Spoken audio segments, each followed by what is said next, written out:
bases bíblicas del panorama del Antiguo Testamento.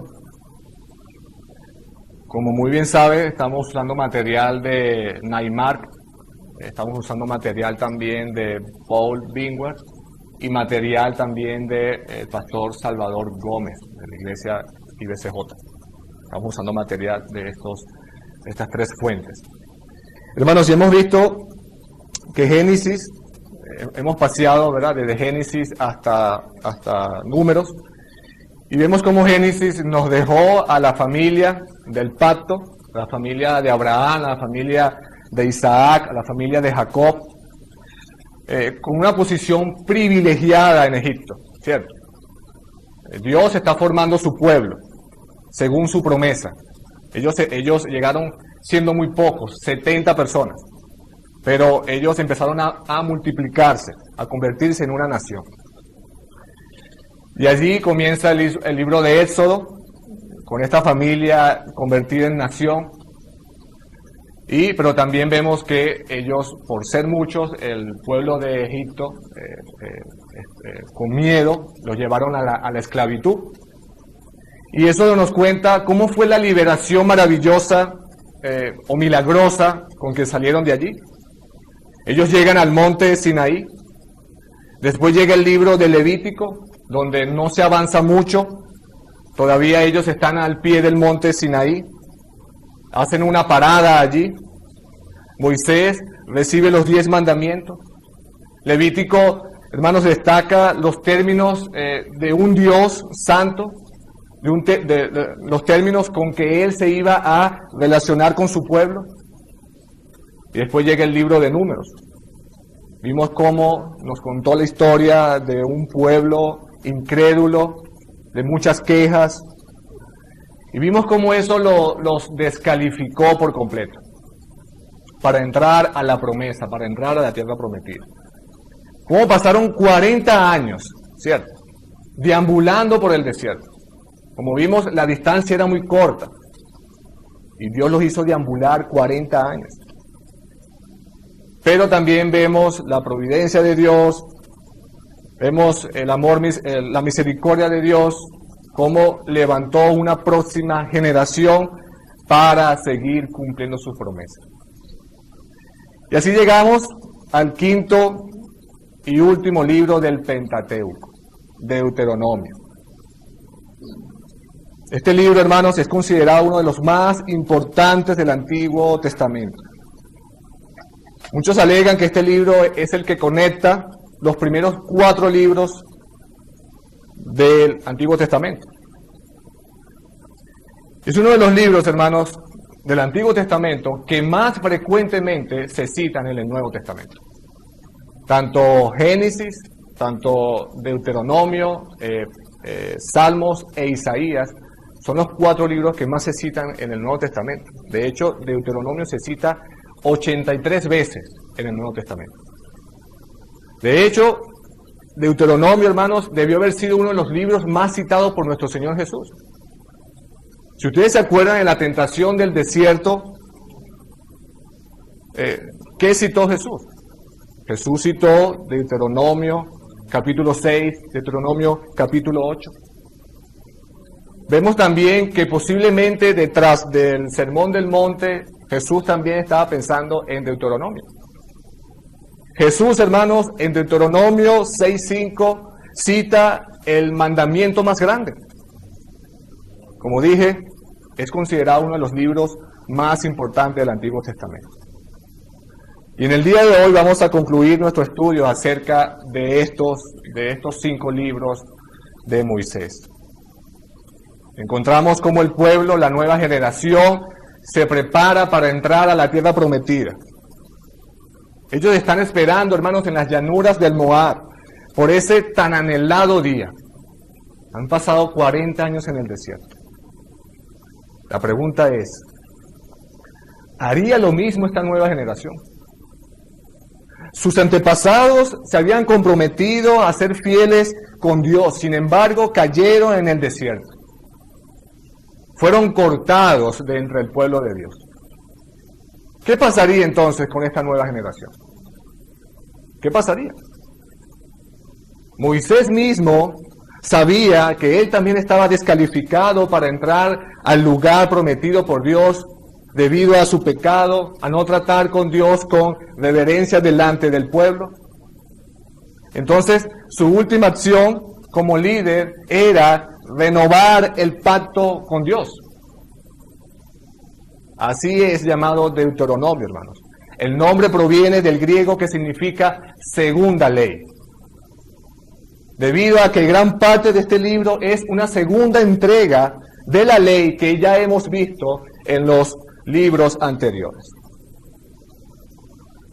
Pero este libro es mucho más que una repetición de la ley. Es mucho más que eso. La semana pasada quedamos en el final de Números. Vuelvo a decir, la primera generación que salió de Egipto ha muerto, la segunda generación está lista para entrar y poseer Canaán. Y así comienza el libro, recordando que fue Dios mismo quien les ordenó entrar a Canaán y poseerla. Yo le voy a estar pidiendo a varios hermanos que me ayuden con la lectura de varios versículos. Y así comienza el libro, hermanos. En el capítulo 1, versículo 6, y en el capítulo 1, versículo 8. Yo le voy a pedir a mi hermano Héctor, por favor, que me lea estos pasajes. Capítulo 1, versículo 6 y versículo 8. Jehová nuestro Dios nos habló en Horeb diciendo: habéis estado bastante tiempo en este mundo. El versículo 8 dice: mirad, yo os he entregado la tierra, entrad y poseed la tierra que Jehová juró a vuestros padres Abraham, Isaac y Jacob, que les diera a ellos y a su descendencia después de ellos. Así es, hermano. Así comienza el libro, con la promesa de un lugar para habitar con Dios. Pero lo interesante de este libro es que a lo largo de él vamos a ver que Moisés comunica 3 últimas exhortaciones, 3 últimos sermones al pueblo en nombre de Dios, antes de entrar a la tierra prometida. Y nos podemos hacer la pregunta, hermanos, ¿pero por qué? ¿Por qué seguir esperando? ¿Por qué si están tan cerca de esta promesa que han estado soñando durante 40 años, por qué se detendrían aquí nuevamente en la frontera para seguir escuchando sermones? ¿Por qué, hermanos? Porque hay mucho más en juego que un lugar para vivir. Hermanos, esta nación fue fundada en las promesas de Dios y que Él mismo ha sostenido durante tanto tiempo. Todo lo que hizo Dios con ellos, los liberó de la esclavitud, fueron constituidos como una nación, introducidos en un pacto con Dios. Dios les dio sus leyes. Y no solo eso, hermanos, Dios les dio instrucciones para que construyeran el tabernáculo. Y Dios mismo habitó con ellos en medio de su campamento. Vemos cómo el tabernáculo estaba en el medio del campamento y todas las tribus alrededor de él. Por lo tanto, ese lugar, Canaán, es la última pieza que se une para que Dios cumpla todas sus promesas a Abraham. Ahora, ellos podrían fácilmente confundirse y pensar que lo único que les hacía falta o lo que necesitaban era un lugar para vivir. Pero no, hermanos. Por eso Dios usa Deuteronomio para que vieran que no solo es un lugar para vivir como promesa, sino que entendieran de nuevo el pacto que hizo con ellos. Ellos debían entender de nuevo el pacto. Ese es el propósito del libro. Traer a sus mentes que ellos son el pueblo de Dios, que ellos tienen un vínculo especial con Dios. Ellos son el pueblo del pacto. Por lo tanto, debían servir fielmente a Dios y ser santos. Deuteronomio, hermanos, es el libro al que las futuras generaciones vendrían una y otra vez. ¿Para qué, hermanos? ¿Para qué? Para entender quiénes fueron, quiénes son y lo que significa para ellos estar en un pacto con Dios. Eso es lo que es el libro de Deuteronomio. Y si tú has estado con nosotros en las últimas, o en las clases, o has visto los videos, sabes que este es el modelo de pacto que usa Dios para tratar, o que escogió para tratar con su pueblo. Hemos visto cómo Dios pactó con Abraham en darle un lugar, hacer de su descendencia numerosa, una gran nación, estar en la presencia de Dios. Le dio los 10 mandamientos, las leyes. Eso es lo que se llama el pacto mosaico. Ese fue el plan redentor de Dios, hermanos, mostrando su carácter santo a través de la ley, estableciendo el sistema sacrificial que preparó el camino para la expiación de Cristo en la cruz. Pero también vemos que Dios impuso formalmente una obligación para la nación, para el pueblo, ser santos como Dios es santo. Y con la maldición, hermanos, de la muerte si fallarían. Bueno, todo ese pacto que vemos aquí, o todo ese pacto que hemos visto, es expuesto y confirmado aquí en este libro de Deuteronomio. Y este libro lo podemos dividir en 4 secciones. Podemos dividir desde el capítulo 1 al capítulo 4, donde Moisés da su primer discurso o su primer sermón, donde habla de la pasada fidelidad de Dios para con el pueblo. En el capítulo 5 al capítulo 11 es el segundo discurso y es el corazón del libro de Deuteronomio. Allí detalla el pacto que une al pueblo, mostrando en primer lugar los mandatos generales acerca de la relación exclusiva con Dios. Luego en los capítulos 12 al 26, los mandatos específicos de cómo actuarían ellos una vez que estuvieran dentro de la promesa, dentro de la tierra prometida. Y en el tercer discurso, capítulos 27 al 30, les explica las bendiciones y maldiciones que resultarían si el pueblo es fiel o infiel al pacto. Y en los capítulos 31 al 34, el libro culmina ofreciendo una esperanza, una ventana al futuro de Israel como pueblo del pacto de Dios. Estas son las 4 sesiones que estaremos viendo en el día de hoy. Así que vamos entonces a ver los capítulos 1 al capítulo 4. La pasada fidelidad de Dios. Estos capítulos, hermanos, describen cómo Dios ha demostrado ser justo y misericordioso. La historia aquí es la misma que encontramos en Números. La falta de confianza del pueblo en el poder de Dios. Deuteronomio 1:32. ¿Qué dice allí? Vamos a leerlo. Y aún con esto no creísteis a Jehová vuestro Dios. Ahí está. Dios se niega a dejar que la primera generación entre a Canaán, Deuteronomio 1:35. Dice, no verá hombre alguno de esta mala generación la buena tierra que juré que había de dar a vuestros padres. Sin embargo, Dios de nuevo da la provisión misericordiosa en Deuteronomio 2:7. Pues Jehová tu Dios te ha bendecido en toda obra de tus manos. Él sabe que andas por este gran desierto. Estos 40 años Jehová tu Dios ha estado contigo y nada te ha faltado. Amén. Hermanos, y todo esto fue permitido para leer lo que dice Deuteronomio 4:35. Yo se los leo. A ti te fue mostrado para que supieses que Jehová es Dios y no hay otro Dios fuera de él. Moisés continúa en el versículo 40. Y guarda sus estatutos y sus mandamientos, los cuales yo te mando hoy, para que te vaya bien a ti y a tus hijos después de ti, y prolongues tus días sobre la tierra que Jehová tu Dios te da para siempre. ¿Y qué le decía esto a ellos, hermanos? Que un Dios que es perfectamente fiel exige perfecta fidelidad hacia Él. Esa es la historia, hermanos. Dios ha sido misericordioso y es la encomienda. Sigan solamente a Dios. Sigan solamente a Dios. Ellos debían entender, hermanos, que el camino a la bendición pasa por la obediencia.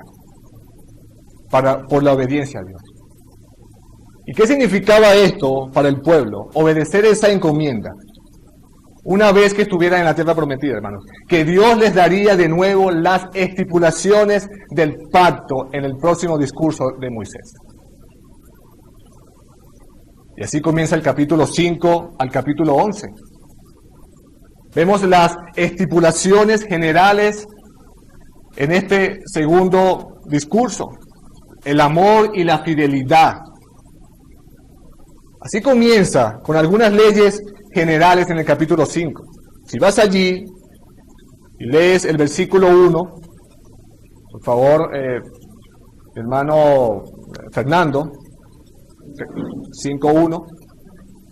Llamó Moisés a todo Israel y le dijo: Oye, Israel, los estatutos y decretos que yo pronuncio hoy en vuestros oídos, aprendedlos y guardadlos para ponerlos por obra. Así es. Y si nosotros leemos del versículo 6 al 11, te vas a dar cuenta, hermanos, que tenemos allí los 10 mandamientos, la ley. Pero Dios deja claro que su relación con su pueblo no consiste simplemente en seguir normas y procedimientos, sino, hermanos, que esto es una historia de amor. Es una historia de amor con su pueblo. En el corazón de estos mandamientos hay una historia de amor entre Dios y su pueblo. Mira lo que dice Deuteronomio 6, versículos 4, versículo 6. Oye, Israel, Jehová nuestro Dios, Jehová uno es. Y amarás a Jehová tu Dios de todo tu corazón, de toda tu alma y con todas tus fuerzas. Y estas palabras que yo te mando hoy estarán sobre tu corazón. ¿Vieron eso allí, hermanos? Eso es lo que se conoce como el Shema judío, que es la palabra griega para oír. Lo más importante para ellos, hermanos, era escuchar que Dios es un solo Dios, que Él es el único Dios. Por lo tanto, ellos debían actuar de manera adecuada al único Dios verdadero. ¿Cómo, hermanos? Con un amor total hacia Él. Con un amor consumidor hacia Él. ¿Y en qué consiste ese amor, hermanos? En obedecer los mandatos de Dios. ¿Por qué? Porque sus mandamientos deben estar sobre su corazón. Y esto incluía todo su ser, hermanos. Su mente, la voluntad, sus emociones, sus pensamientos, todo lo que constituye el ser de una persona. Ellos debían comprometerse con su Dios del pacto. Pero, hermanos, eso solamente fue posible porque Dios los había amado primero. Escucha lo que dice Deuteronomio un capítulo después, en Deuteronomio 7, del 7 al 8. Yo se los leo. Les dice: no por ser vosotros más que todos los pueblos os ha querido Jehová y os ha escogido. Pues vosotros erais el más insignificante de todos los pueblos, sino por cuanto Jehová os amó y quiso guardar el juramento que juró ¿a quién, hermanos? A vuestros padres. Os ha sacado Jehová con mano poderosa y os ha rescatado de servidumbre de la mano de Faraón, rey de Egipto. Wow, hermanos. Dios los escogió a ellos. No porque ellos tenían algo especial, ellos eran insignificantes más que otros pueblos. Y los escogió porque los amó primero. Vemos la soberanía de Dios en la elección. Aquí tenemos una ventana majestuosa de lo que es el misterio del amor electivo de Dios. Él escogió a este pueblo, hermanos, porque simplemente lo amaba. Los amó primero. No por nada acerca de ellos. Simplemente los amó. Esa es la soberanía de Dios. Ese vínculo con Dios, ese vínculo inquebrantable con Dios, se basa enteramente en la gracia de Dios.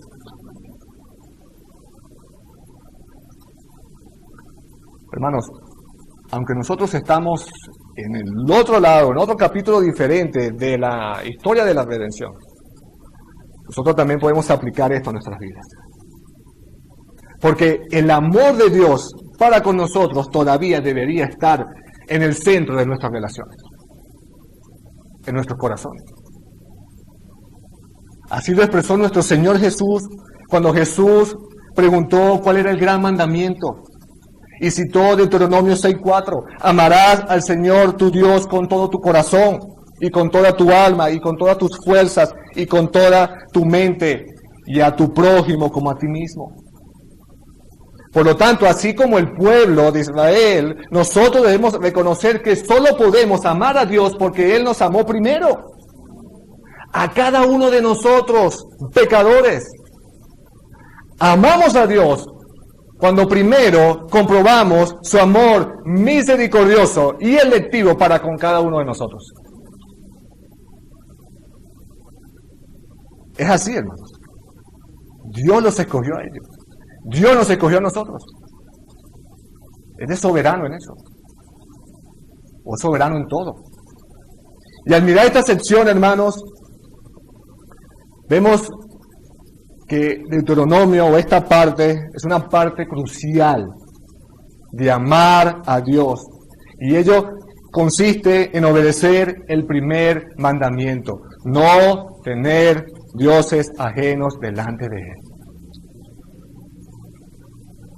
Y es por eso que Moisés instruye al pueblo destruir completamente los ídolos extranjeros. Eso lo vemos en el capítulo 7, versículos 5 al 6. Nunca olvidar la fidelidad de Dios. En el capítulo 8, versículos 10, 14. Hermanos, Moisés les escribe para que recordaran que la idolatría es mortal. En el capítulo 9, versículos 27 al 29. Así es, hermanos. Tenemos el principio de la fidelidad, del amor de Dios. Y ahora Moisés procede a explicar las estipulaciones específicas del pacto para la vida de la nación después que hayan entrado a la tierra prometida, capítulos 12 al capítulo 26. El objetivo, hermanos, y aquí habla sobre la justicia y la santidad. El objetivo de estos 15 capítulos es como el pueblo de Dios, ya en la tierra prometida, deben adorar a Dios.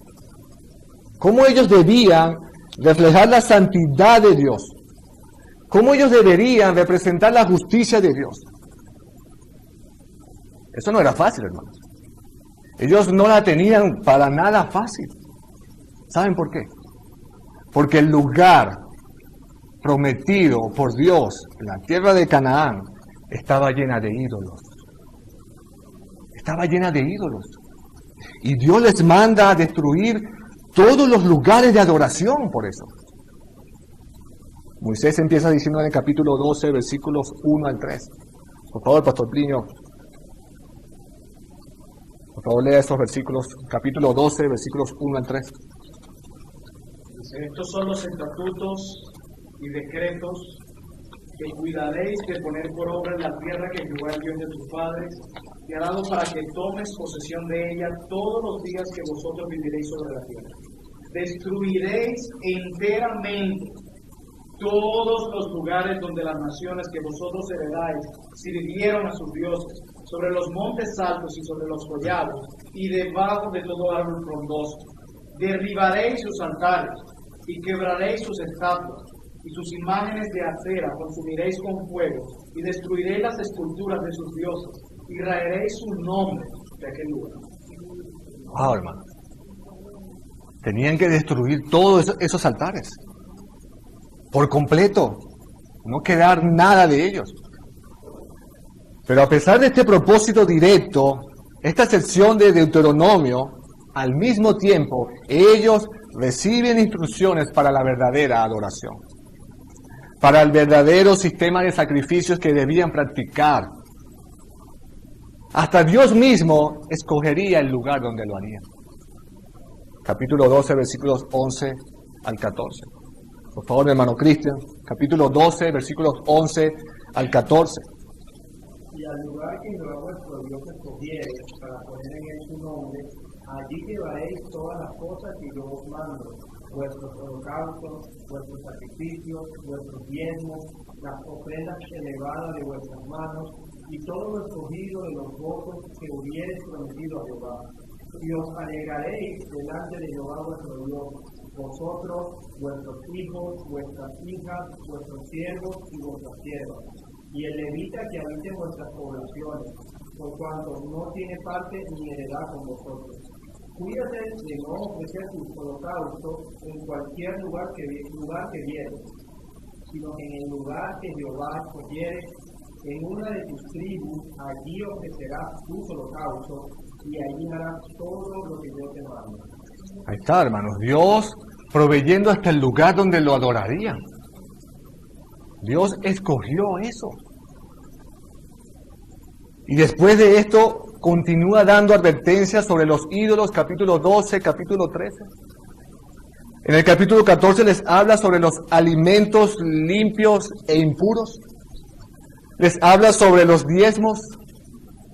En los capítulos siguientes, capítulo 15, leyes sobre la esclavitud, leyes sobre la propiedad de animales. Capítulo 16, fiestas nacionales, administración de justicia. Capítulo 17, el Señor también les leyó leyes sobre cómo Dios escogería a un rey sobre ellos. Todo lo escogió Dios. Y en el capítulo 18 al 15, Dios promete un profeta como Moisés. Y así hasta el capítulo 26, hermanos. Leyes, leyes, leyes y más leyes. Leyes cuando alguien es acusado de asesinato. Leyes para aspectos familiares. Leyes humanitarias. Leyes sobre la vestimenta, etcétera, etcétera, hermanos. ¿Qué estaba haciendo Dios aquí? El Señor nos estaba preparando, hermanos. Preparando muy bien para lo que vendría. Dios está misericordiosamente apartando a su pueblo, hermanos. Ellos son la nación santa de la que descendería el Mesías. Podemos preguntar, hermanos, preguntarnos, ¿en qué capítulo de la historia redentora se encuentra Deuteronomio? Bueno, hermanos, en el capítulo de que Dios está preparando el escenario para Cristo, la simiente prometida de Eva. Ese es el escenario donde se encuentra Deuteronomio. Por lo tanto, como nación del pacto, ellos estaban obligados a obedecer su ley. Obligados a obedecerla. Nosotros cuando leemos este libro, hermanos, debemos recordar el contexto. Todo esto fue dado al pueblo en un momento específico de la historia. ¿En cuál, hermanos? Dios cumpliendo sus promesas. Dios cumpliendo sus promesas desde Génesis, hermanos. Así ha venido Dios cumpliendo sus promesas desde Génesis hasta ahora. Y vuelvo a decir, hermanos, aunque nosotros estamos en otra etapa diferente de la historia salvífica, porque Cristo ha venido, esto no quiere decir que todas estas leyes no sean importantes para nosotros. ¿Saben por qué, hermanos? En primer lugar, porque la ley todavía revela, muestra el carácter de nuestro Dios. El carácter perfecto, santo de nuestro Dios. En segundo lugar, hermanos, porque estas leyes aún exponen nuestra necesidad de un Salvador. Y en tercer lugar, porque todavía nos instruye a nosotros, hoy en día, acerca de cómo vivir. Y es cierto que Cristo cumplió perfectamente la ley, hermanos. Es cierto. Él la obedeció. Él la cumplió. De hecho, Él lo dijo en Mateo 5:17. Yo no vine a abolir la ley, yo vine a cumplirla. Ahora vean esto, hermanos. Algo interesantísimo. En Deuteronomio 27:26. Vayamos allá un momento. Deuteronomio 27:26.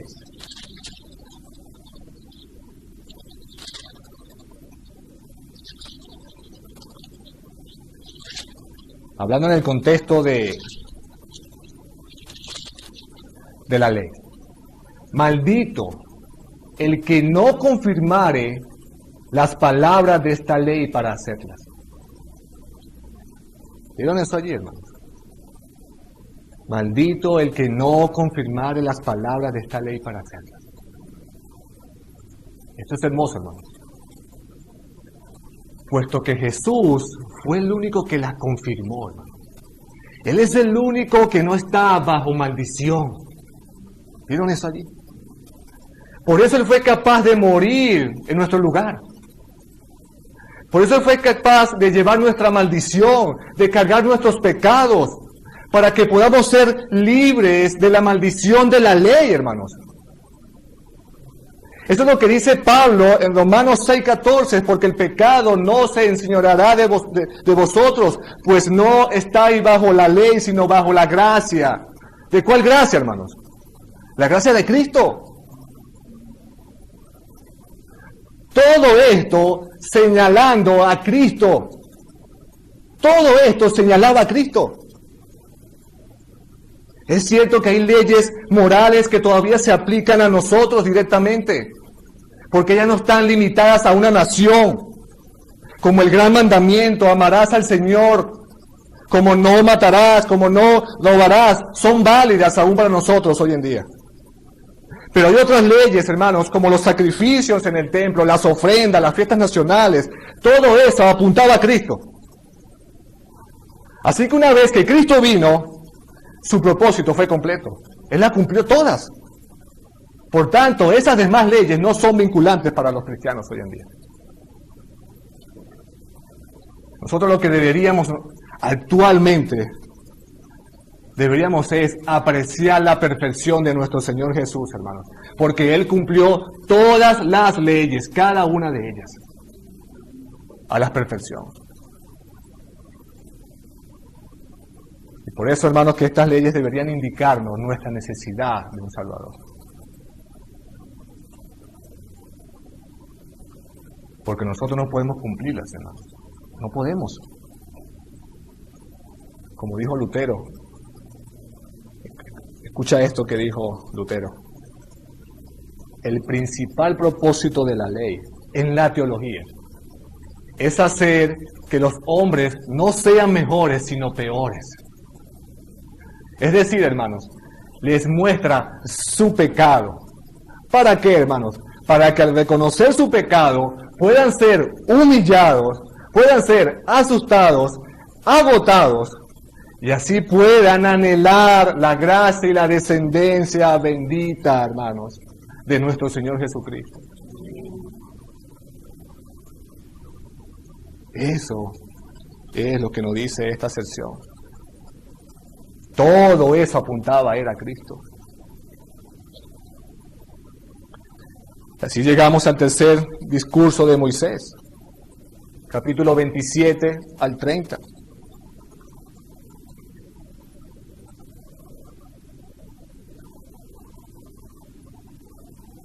Pongámonos en los zapatos del pueblo de Israel por un momento. Tú puedes ver la tierra prometida, hermanos. Está allí, esperando a la distancia.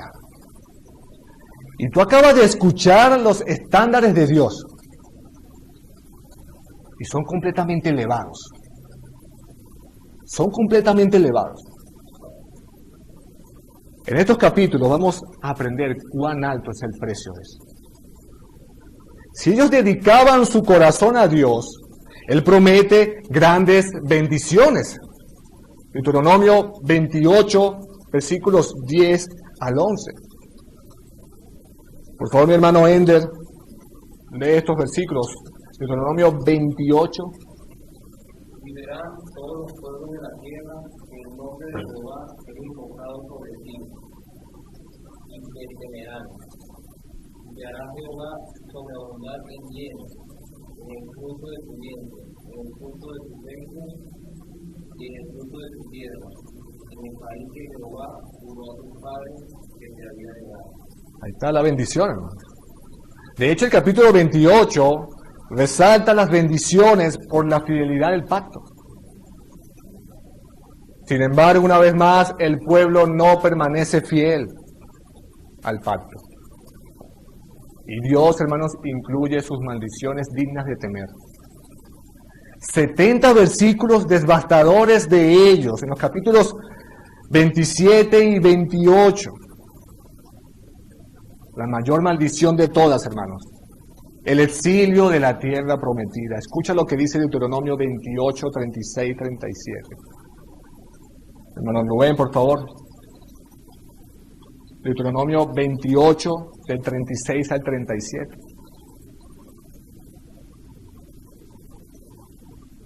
Jehová te llevará a ti, y al rey que hubiera puesto sobre ti, a nación que no conociste, ni tú en tus padres. Y os determinará a vuestros ajenos, al palo y a la tierra. Y serás un motivo de horror, y servirás de refrán y de burla a todos los pueblos por los cuales te llevará a Jehová. Ahí está, hermanos. Después de poseer la promesa, la tierra prometida, ellos iban a volver al exilio. La maldición allí, por no ser fiel a Dios. Entonces, imagínate entonces tú dentro del pueblo. Estamos escuchando a Moisés. Nuestros corazones, hermanos, deberían de temblar en ese momento. Escuchando las maldiciones. Y diciendo que solo las bendiciones vendrían si somos perfectos. Hermanos, eso indudablemente no lo podían hacer. Era un fracaso inevitable para ellos. Este capítulo de Deuteronomio nos deja la impresión de que el pueblo sería incapaz de mantener las demandas del pacto. De hecho, en el capítulo 29, versículo 4, el mismo Moisés les dice el por qué ellos fallarían. Capítulo 29, versículo 4 dice: hasta hoy Jehová no os ha dado corazón para entender, ni ojos para ver, ni oídos para oír. Hermanos, el pueblo solo puede mantener el pacto si reciben nuevos corazones. Y solo Dios puede hacer eso. Si Dios no le da un nuevo corazón, ellos no iban a ser fieles a Él. Y es precisamente en este momento que el libro de Deuteronomio cambia y se convierte en una esperanza, hermanos. La ley de Dios y sus maldiciones están en contra del pueblo. Pero Dios mismo, al finalizar este libro, hermanos, hace algunas promesas increíbles de su gracia. En primer lugar, hermanos, promete restauración para todos los que se arrepienten de quebrantar su pacto. Capítulo 30, versículos 1 al 3. Hermano Jackson, por favor. Capítulo 30, versículos 1 al 3.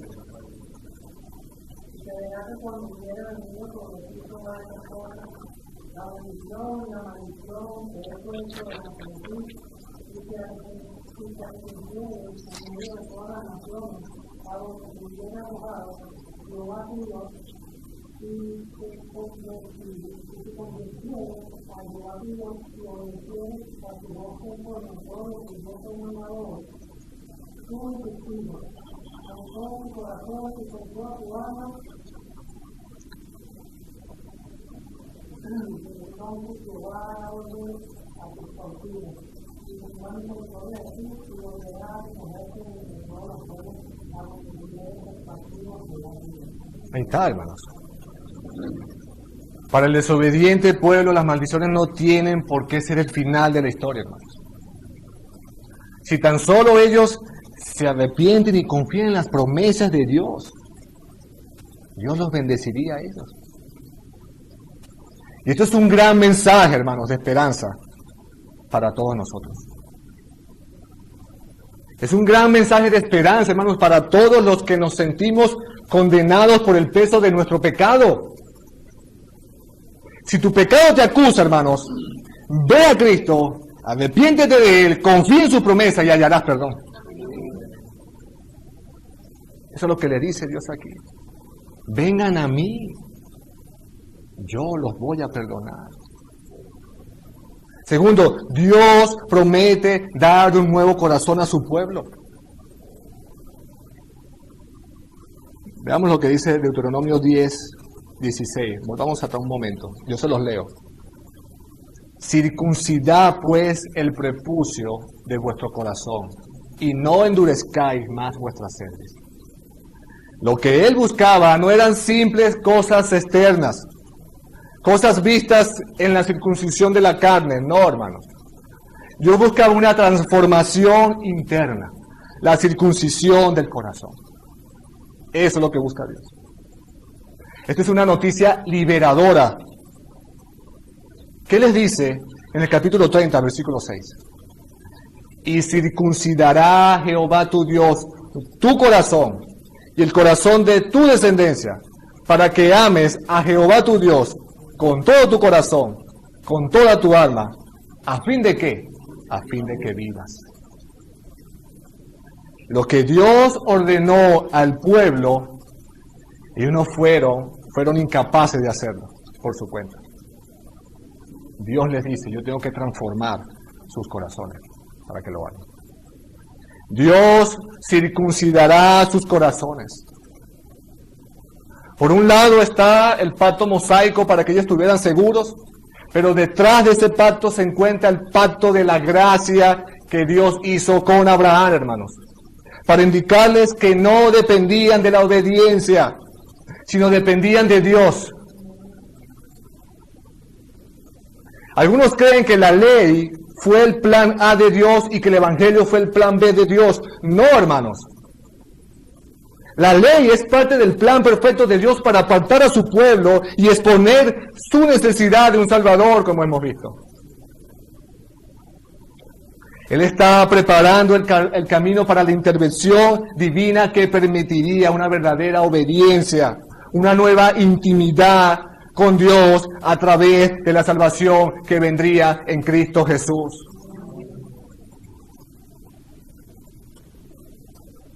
Vean cómo Dios se preocupa por el corazón, hermanos.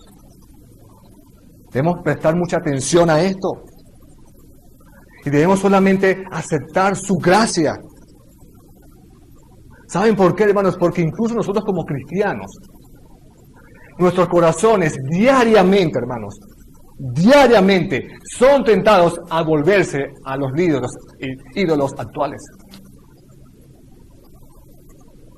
¿Y cómo responderemos a eso, hermanos? No podemos.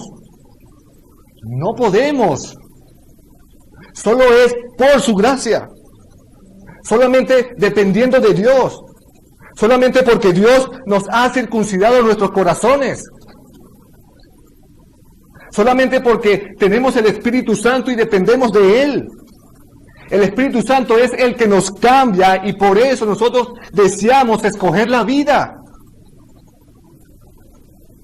Eso fue la última súplica que dijo Moisés en Deuteronomio 30:19. Él dice, escoge pues la vida para que vivas tú y tu descendencia. ¿Qué nos dice esto a nosotros, hermanos? Que dependamos de Él, de Dios. en oración, que confesemos nuestra necesidad de un Salvador y escoge la vida. Eso es, hermanos.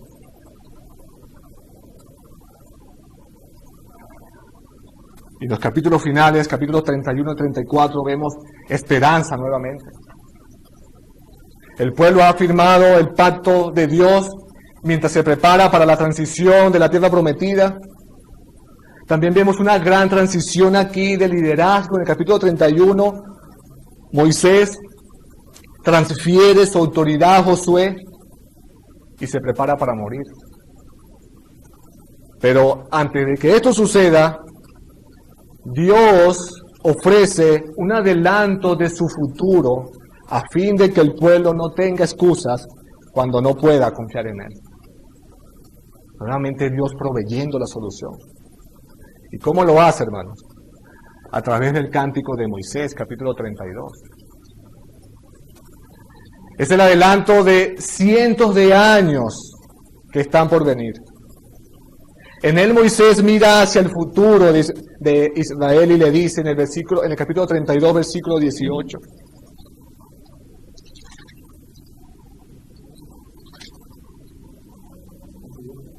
Por favor, hermano Antonio, capítulo 32, versículo 18. De la roca que te creó, te has olvidado de Dios tu Creador. Ahí está. Era la infidelidad de Dios, del pueblo. Pero esto no sería la última palabra. Después del exilio, mira lo que dice en el versículo 43. Dios tomará venganza de sus enemigos y hará expiación por la tierra de su pueblo. Una promesa de expiación, hermanos. ¿Cuál es el tono aquí? Un tono de esperanza, hermanos. Es un tono de esperanza. Cuando Moisés bendice las tribus en el capítulo 33, hay un tono de esperanza también. E incluso mientras Moisés respira por última vez en el capítulo 34, hermanos, es un tono de esperanza y de confianza en la gracia de Dios. Mira lo que dice: y le dijo Jehová, esta es la tierra que juré a Abraham y a Isaac y a Jacob, diciendo a tu descendencia la daré. Te he permitido verla con tus ojos, mas no pasarás. Era una esperanza, hermanos, para la próxima generación.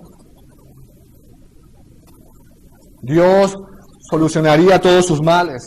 Dios expiará a su pueblo. Este pacto no será el último, hermanos. Hay un nuevo pacto por venir. Y esa es la esperanza que impulsa todo el Antiguo Testamento. Así es, hermanos, el libro de Deuteronomio fortalece nuestra esperanza ante Dios. Un Dios que hace y cumple pactos. Volvamos un momento a Deuteronomio 18:18 para terminar.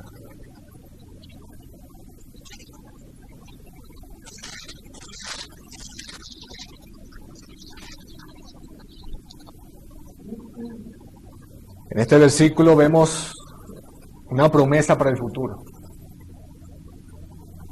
Y dice: profeta les levantaré de medio de sus hermanos como tú, y pondré mis palabras en su boca, y él les hablará todo lo que yo le mandare. Mas a cualquiera que no oyere mis palabras, que él hablare en mi nombre, yo le pediré cuentas.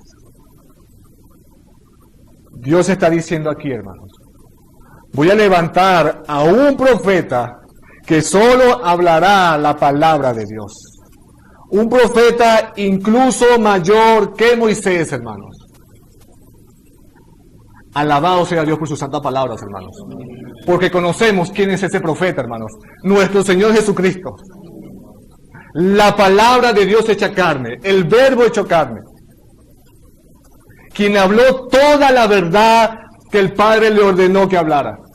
Que confirmó su mensaje por medio de milagros. El Jesús donde habita toda la plenitud de la deidad. a aquel que es igual al Padre desde la eternidad, hermanos. A ese es el profeta que Dios lo iba a enviar. Así como el gran Moisés fue el mediador del pacto en Deuteronomio, el gran profeta Jesús es el mediador de un nuevo pacto por su sangre, hermanos. Un alto precio. Él llevó nuestra maldición. Él cargó nuestros pecados. Y nosotros ahora recibimos las bendiciones eternas que solamente a Él le pertenecían, hermanos. Solamente a Él. Solamente Él la merecía. Ese es el nuevo profeta. Y esa es la esperanza con que termina este libro.